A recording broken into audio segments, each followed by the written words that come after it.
We're at the beginning of a new year, and it's a good time to spend some time talking about where some of the hot button geopolitical issues could be headed to this year. So, joining me at the India Today studios at the World Economic Forum is Ravi Agrawal. He's the editor in chief of foreign policy on the world's leading platforms for foreign affairs. Thank you very much, Ravi. It's great to have you back with us. Great to be on, Rahul. I want to start by talking about the Russia-Ukraine war, where the Ukrainians seem to be pushing back against the Russian army, but we're also seeing the Russian army now being armed with Iranian drones, which seem to be having a devastating effect, and the level of war crime seems to be increasing. What's your sense of how the Russia-Ukraine war plays out through this year? I mean, the smart money, I think, is on things continuing as they are in a rough stalemate. What is very clear to me is that the Ukrainians are not going to give up. They've gone all in on losing whatever they have to lose to win the war. They have so far rejected any notion of peace talks, in part because they feel like they're in a position of strength, they have momentum. So that's their side of things. On their end, they need Western supplies of weapons, more advanced weapons. Recently, they've just gotten a delivery of tanks from the UK. They've asked for more higher level artillery, stuff, rockets that reach further into Russian territory. That's the kind of stuff they want moving forward. On Russia's end, who knows? I mean, we're essentially talking about the mindset of one person and what he wants out of this. At some point, you've got to wonder that he thinks that he's gotten something that he can declare as a victory, that he can make seem as a victory. We don't know what that is exactly.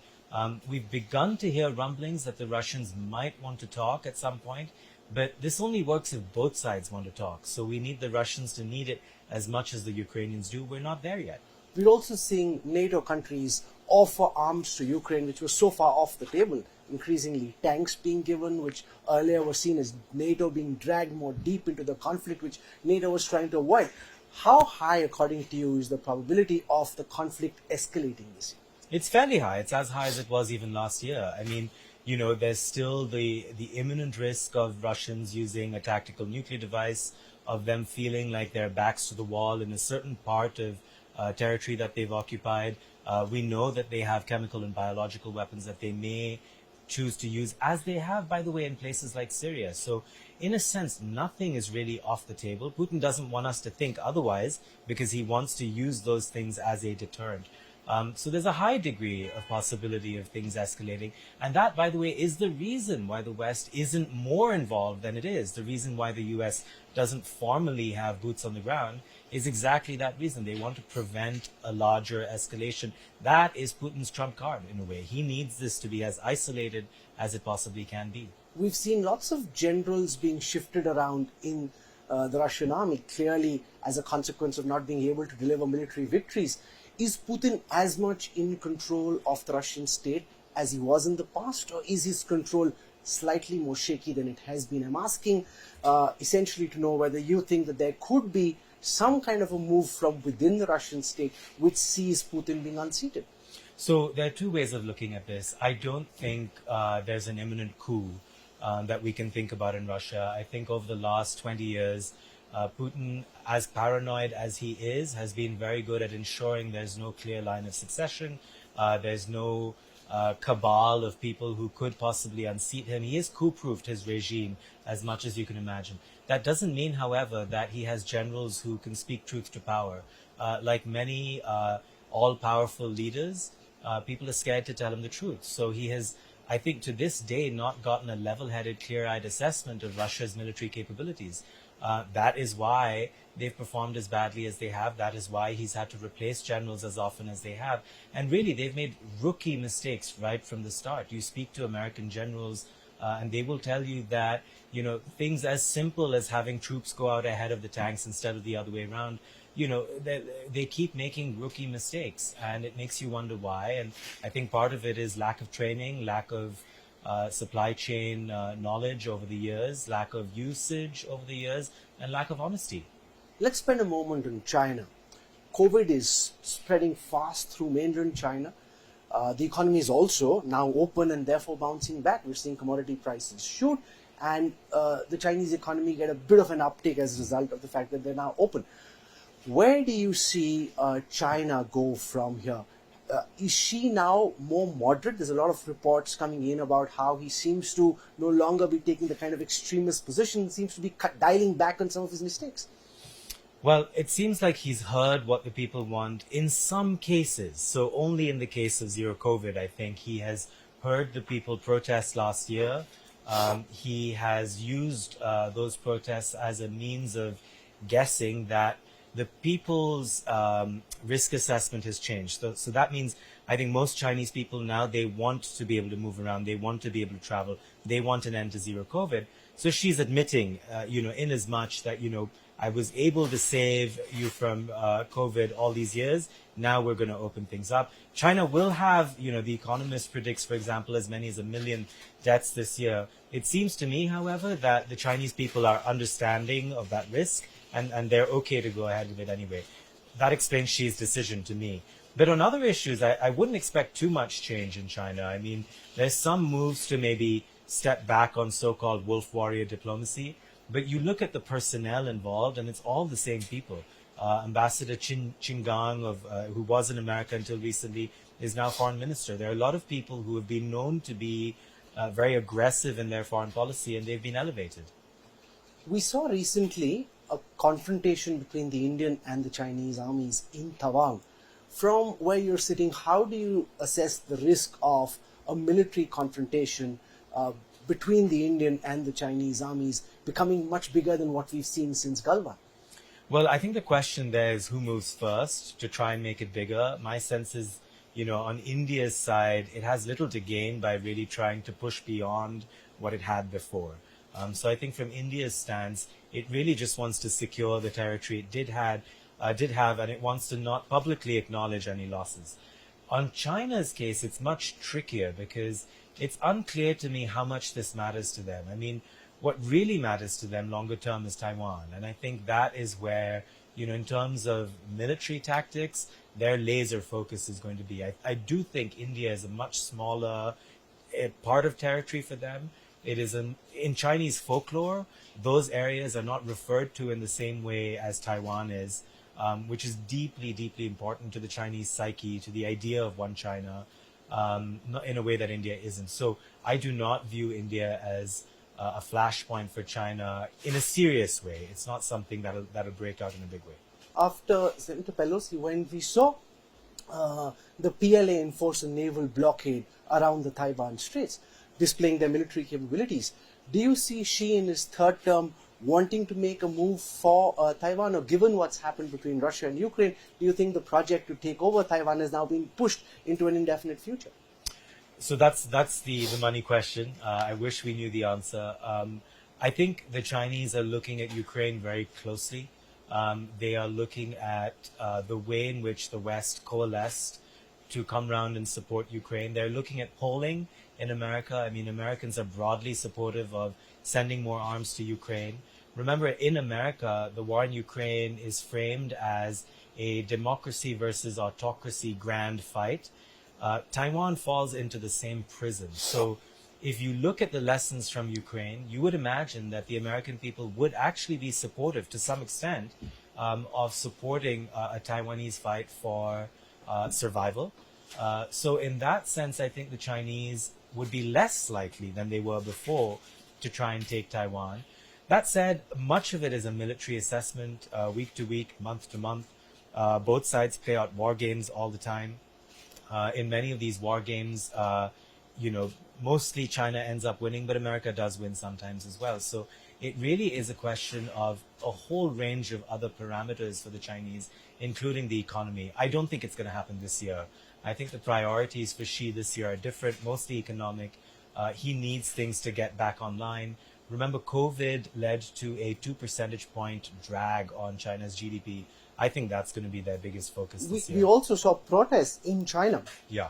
which isn't commonplace, unlike India or the United States. Do you think by opening up the economy, he's dealt with the protests for the moment? Because those seem, from the outside at least, as potentially being bigger than what happened in '89 at Tiananmen. What's your reading of the domestic situation vis-a-vis Xi's popularity? So these protests, to be clear, were the most significant since Tiananmen in that they questioned not only zero COVID, but they also questioned Xi. So China actually has a long history of protests. Protests are usually localized and issue specific. That's what made last year's protests as important as they were. That said, one can bet that any of the people who were out protesting are gone. The Chinese have excellent surveillance capabilities. It is hard to imagine that any of the people who are out protesting aren't locked up somewhere at this point. It's an open question as to who else is going to dare to come out and protest now that zero COVID has been ended. So my sense is Xi has dealt with the protests the way a dictator does, which is a mix of suppression and a mix of listening. It's hard to imagine more mass protests breaking out because you have to wonder over what? Once zero COVID is over, now unless they're really just protesting Xi himself, which by the way is a tough thing to do in China. If you look at polling data, Xi is actually fairly popular. So I think he solved that problem. How do you trust that polling data? I mean, you can't. This is by Susan Shirk, who runs a study of Chinese data assessments.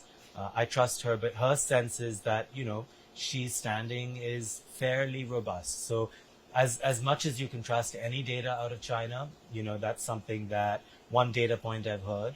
But again, I think much depends on the economy. If they're able to open up, I think much of the resentments of the last 3 years will dissipate.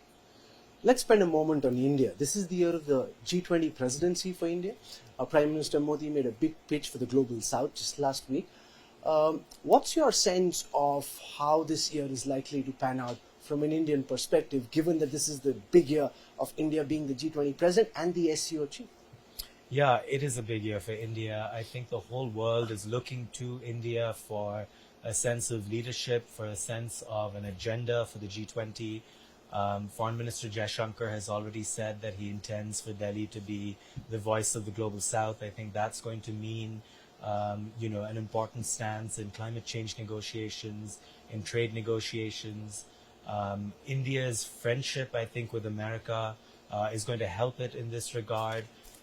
Usually, I think historically, whenever India has been non-aligned, that has sort of hurt it in some respects. But in this case, it's a strength. To be diplomatic is a strength when you are running something like the G20. So I think a lot of eyes will be on the way India navigates the global mood. And it has done that very well in the last year. If you look at how it has, in some senses maintained a historic friendship with Russia. It has continued to buy Russian oil on the cheap. I say continued, actually. Indian oil purchases have gone from 0.3% of total crude to something like 23% in the last month.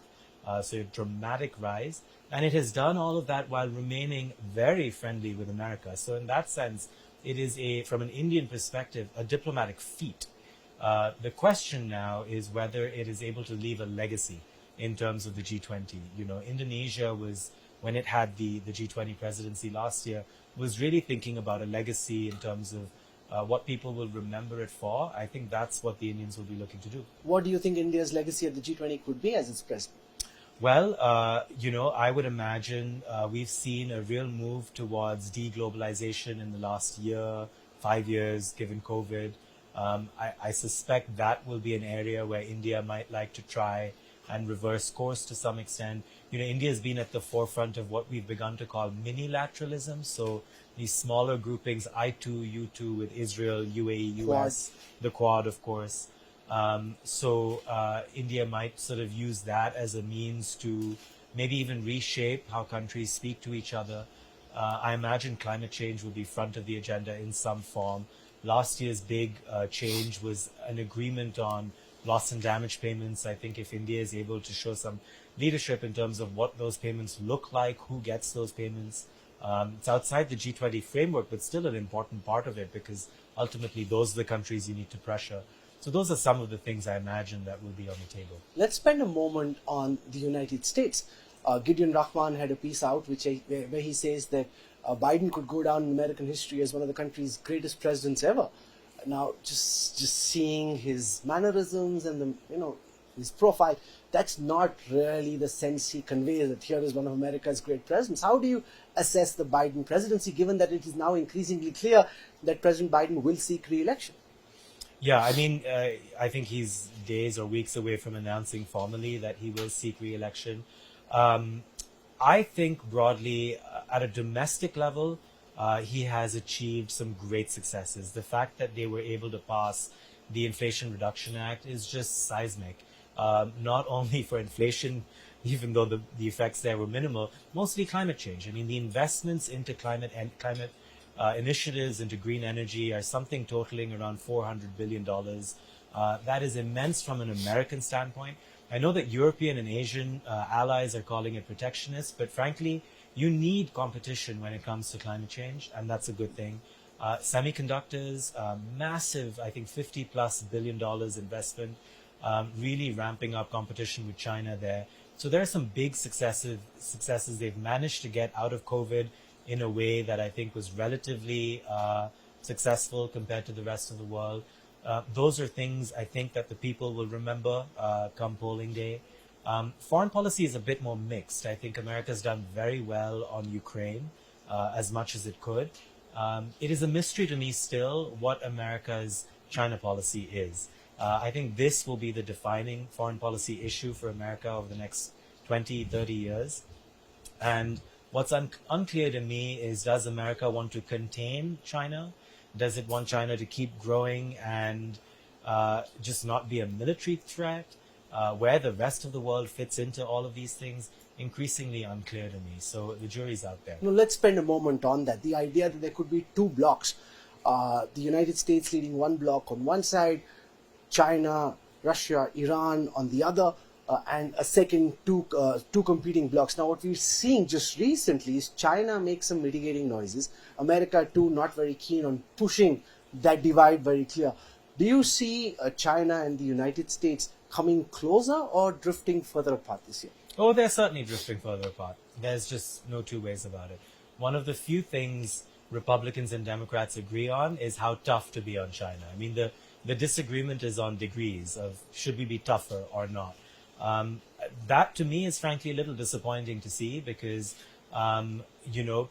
there are sensible analysts who were seen as right of center, and now they are complete doves. The American conversation has moved to the far right on China, where China is no longer seen as just a challenge, but a real threat on a range of metrics. And I think that is bad for cooperation on climate change. It is bad for the rest of the world because, take for example, the US sanctions on Chinese semiconductors. Partly because of how American business works, how American sanctions work, everyone has to go along. So you could be Microsoft, you've got to shut down your Chinese plants. You could be India, you have to go along with these sanctions, or you will face sanctions of your own. So this American unilateral way of being tough on China is hurting Europeans, it's hurting Asians. Not everyone is going to agree with that path. Not everyone sees the world as bipolar. India, for example, I think sees it as multipolar. So there are rifts along the way. To what extent do you think this move away from China could potentially help India? There's a lot of talk in India about production-linked incentives, the China plus one, and how India could benefit from it. Do you increasingly see more investments come towards India, or do you see, say, Vietnam, Bangladesh, Indonesia benefiting almost equally just as India does? Or do you see this being really India's moment? It's a bit of both. So I think India will pick up a lot of things that are moving out of China. India is a increasingly very attractive destination for business, for startups, for alliances, for partnerships. There's all of that. The point I'm trying to make is we're not in a zero-sum world. I don't think hurting China's growth is going to necessarily help the rest of the world. If you look at the last 40 years, you see the commodities boom around the world. You see the rise of Latin America, the rise of many Asian countries. It was linked to Chinese growth. You take Chinese growth off the table, you try to cut China off completely. Tell me how that's good for the rest of the world. I don't think it is. I think America sees this purely from an American prism of wanting to contain its closest competitor. But for the rest of the world, which needs Chinese growth to fuel other growth, it's going to hurt. How do you see the performance of Prime Minister Modi relative to other leaders, especially in democratic countries, and what he's been able to do to India's image and standing in global affairs? Look, I mean, purely from a growth perspective, India is the fastest growing large economy in the world. Last year, I imagine that'll continue this year, although there's been a bit of a slowdown. I think COVID, despite the Delta period, which was very tough on Indians, India has emerged well, reasonably high rates of vaccination compared to many other democracies, especially among the elderly, so better performance than China on that front. In terms of India's image, we referred to this earlier. I personally think it is unbelievable that India has managed to dramatically expand its purchases of Russian oil while still staying very close friends with America. That is truly a foreign policy feat that is hard to imagine playing out anywhere else in the world. So on those fronts, I think India has actually done quite well over the last few years. It depends on the frame of reference, however. Does India need to do better? Yes. For a country where you have a GDP per capita still in the $2,000, $2,500 a year range, you need India to grow much faster than it is. So India has a growth imperative. It has done well, but it needs more. Well, India always needs more. It's been fascinating talking to you. Some really sharp insights in this conversation. Thank you very much, Ravi, for joining us. Always a pleasure. Thank you. All the best. Thanks. Thanks.